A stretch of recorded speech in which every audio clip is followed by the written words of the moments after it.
Kalau lo nonton video ini di bulan Desember 2020, artinya lo udah genap 9 bulan hidup bersama virus COVID-19. Gimana nih kabar lo sekarang? Mungkin banyak ya emosi negatif yang dirasain. Entah itu capek, cemas, frustrasi, bahkan mungkin lo dapat berita duka dari orang terdekat lo. Pandemi ini sebenarnya bisa dibilang sebagai major life event yang berdampak pada semua orang di seluruh dunia. Jadi wajar aja sebenarnya kalau misalnya kita mengalami dampak negatif. Ditambah lagi, kita juga dari kecil mungkin nggak pernah kan belajar tentang gimana caranya ngehandle emosi negatif. Kita nggak pernah belajar itu, entah itu mungkin di sekolah, ataupun dengan keluarga dan orang tua di rumah. Akhirnya ya wajar banget kalau misalnya kita nggak siap ya. Dan keadaan ini juga bikin kita terpaksa harus menerima berbagai perubahan mendadak dalam hidup. Kita harus berkegiatan di rumah, kita harus menunda berbagai rencana, kita harus terputus secara sosial ya, sampai dengan berbagai kehilangan. Baik itu kehilangan mata pencaharian, sampai dengan orang-orang terkasih. Krisis yang tadinya hanyalah krisis medis, akhirnya menyebabkan berbagai efek domino, mulai dari krisis ekonomi, sosial, sampai dengan kesehatan mental. Di tengah kejenuhan yang dirasakan banyak orang karena pandemi ini, yang kayaknya nggak beres-beres, beberapa waktu lalu sebenarnya muncul nih, secercah harapan baik. Muncul berita yang agak menggembirakan, di mana proses penemuan dan produksi vaksin sudah menunjukkan progres yang cukup cerah. So, di video kali ini, 1% bakal ngebahas apa nih yang bisa kita lakuin supaya kita tetap bisa bertahan di COVID-19 ini di titik dimana mungkin banyak dari kita yang udah hilang harapan dan mungkin udah capek sama pandemi.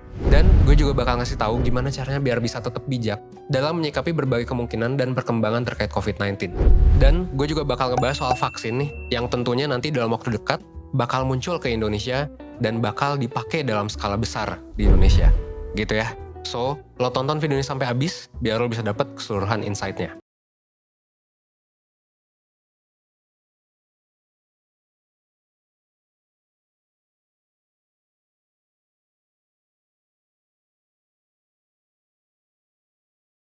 Pertama, gue mau bilang gini, buat lo yang udah survive selama 9 bulan penuh di kondisi yang tidak pasti ini, gue mau bilang bahwa lo keren cuy.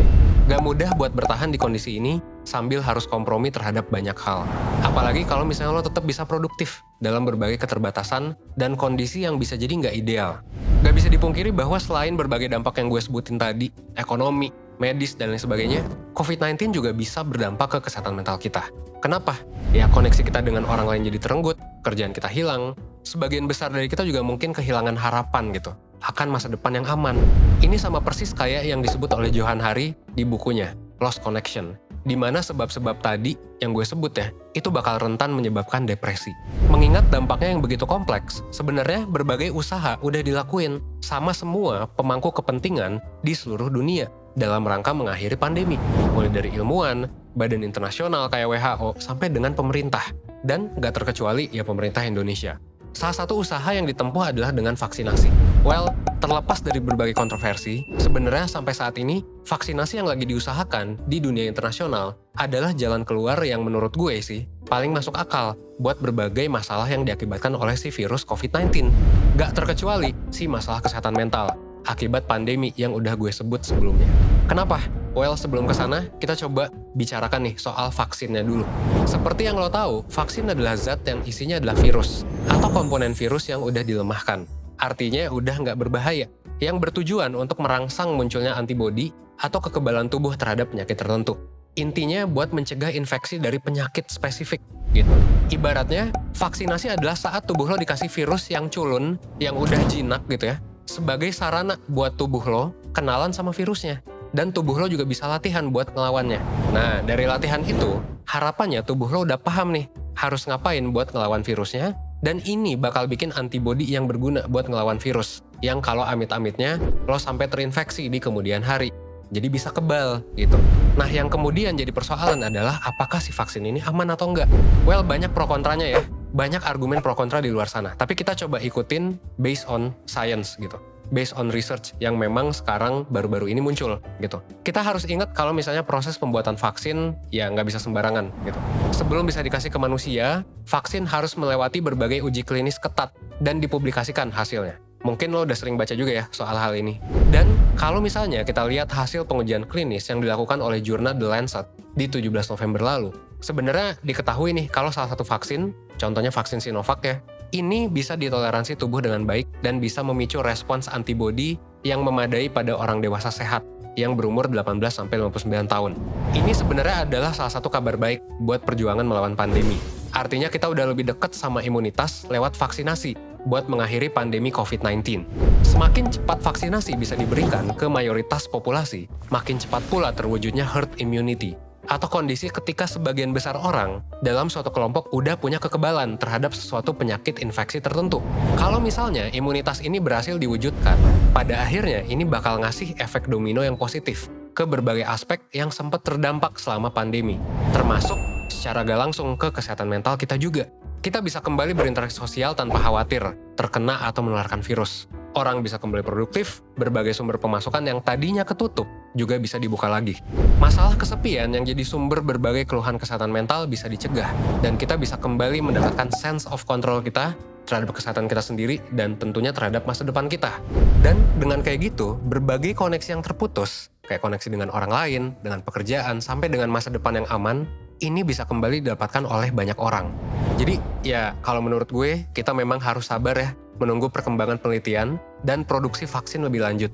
So, gue sih pengen ya kita doa bareng-bareng, doain ya biar prosesnya lancar, dan sambil menunggu perkembangan lebih lanjut, sebenarnya ada nih yang bisa kita lakuin. Menurut gue ada beberapa. Pertama, soal mindset. Dibandingkan kita stres gitu ya, dibandingkan kita nyalahin berbagai macam pihak, pemerintah lah, orang-orang lah, dan lain sebagainya, sebenarnya kita bisa fokus sama apa yang masih ada dalam kendali kita. Maksudnya apa? Ya, mulai untuk patuhi protokol kesehatan dari diri kita sendiri.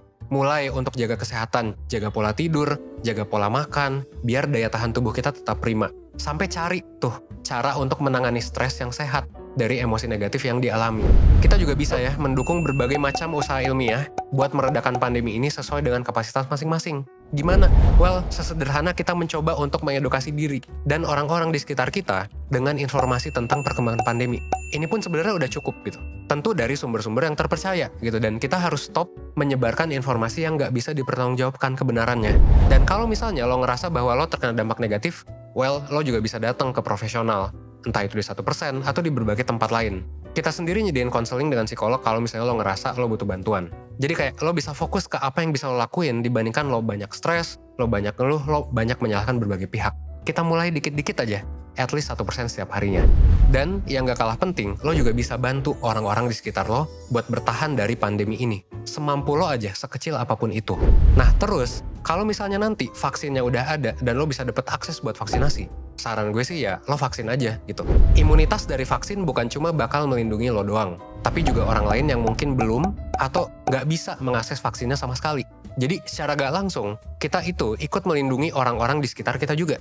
Nah balik lagi ya ke prinsip herd immunity, di mana semakin banyak orang yang kebal, maka bakal makin susah juga buat si penyakitnya menyebar, karena nggak banyak orang yang bisa dia infeksi.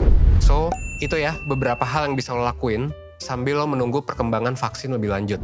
Emang sih ini bukan hal yang mudah untuk tetap bertahan dan memandang tahun 2021 dengan tetap optimis di keadaan pandemi ini. Banyak yang udah kita semua mungkin korbankan, dan mungkin banyak juga yang udah kehilangan, dan banyak juga yang udah mengalami masa-masa sulit. Naik turun emosi itu wajar, tapi ingat aja semua yang udah kita perjuangkan sejauh ini. Dan ingat bahwa kita tetap bisa take control untuk berjuang menghadapi pandemi COVID-19 ini.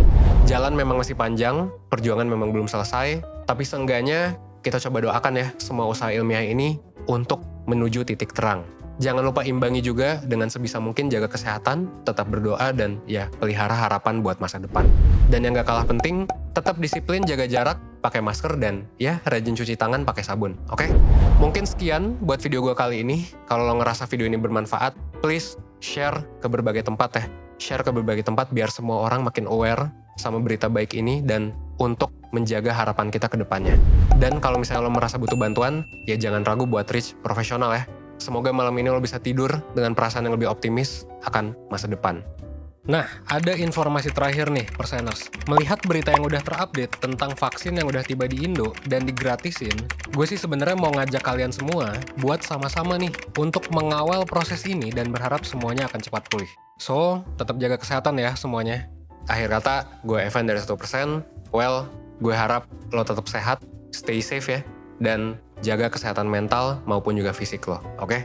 Thanks.